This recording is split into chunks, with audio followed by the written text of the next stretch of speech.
I read it and I was like, oh, this bitch. Oh. Oh, she really came that way.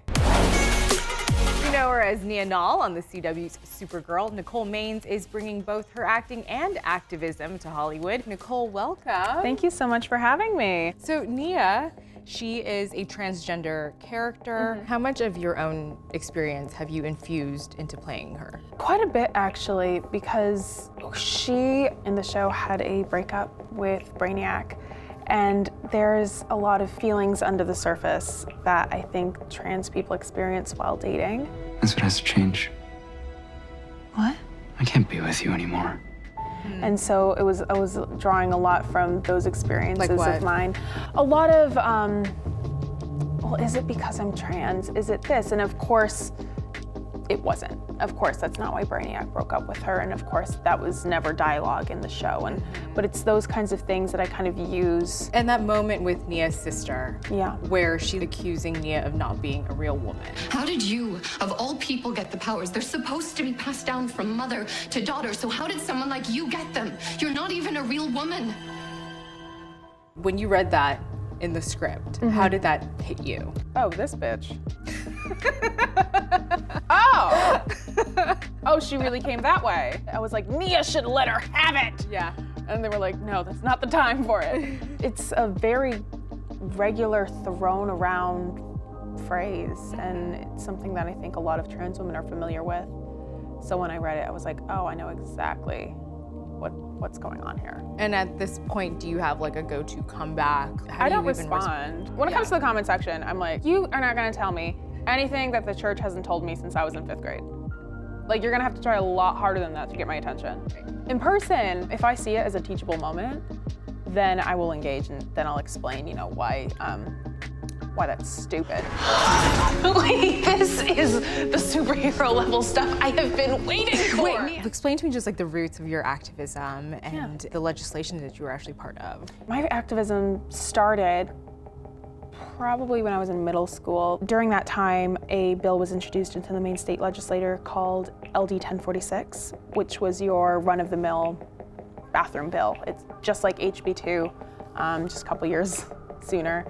And it would have required people in the state of Maine to use the bathroom that matched their biological sex. So meaning that if this law was passed, I would have to use the men's room and effectively out myself at my middle school where nobody knew I was trans and put myself in danger. I was like 12 at the time. And, you know, this is why this bill would hurt me. And we ended up defeating that bill. We were able to get the votes to overrule it. But really what was shocking to me was how many people voted against it who had originally supported it. And I think that was because a lot of them did not have a name and a face that they could put to this trans threat. But when, you know, you have a 12-year-old kid staring at you and being like, please don't make me out myself in middle school, I think it's a lot harder to look that kid in the eye and tell them that their rights don't matter. But growing up wasn't easy. I am also a trans woman. I'm different, Ms. Danvers, but so is everybody. And I don't know when that became such a bad thing. Do you think actors who are not trans should pursue roles that are trans? It really boils down to equal opportunity and accurate representation in the media. As of right now, you know, we need to be allowing trans actors to get that work because, you know, if it's between a no-name trans actor and an A-list celebrity, the A-list celebrity is going to get the part. And there's not going to be as many trans bodies in Hollywood. And that's excluding a massive part of the conversation. And then when it comes to representation, it's all about the conversation that's being had off screen.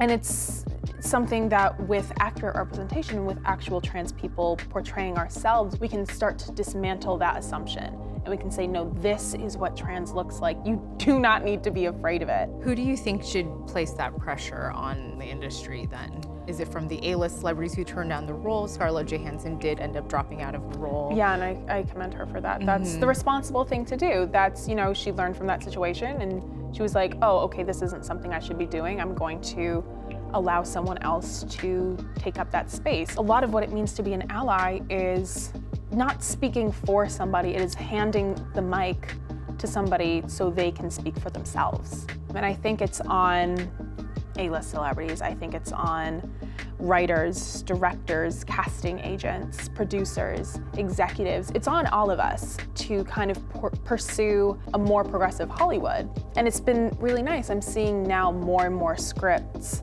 that in the breakdown are saying this role is to be played by a trans actor specifically, and they won't look at someone who's not trans for that role. What does real progress look like to you? I think progress, especially for trans rights, is kids being able to come out to their parents and not be afraid. And I think, you know, it's being able to see yourself on television. It's being able to see yourself as a superhero.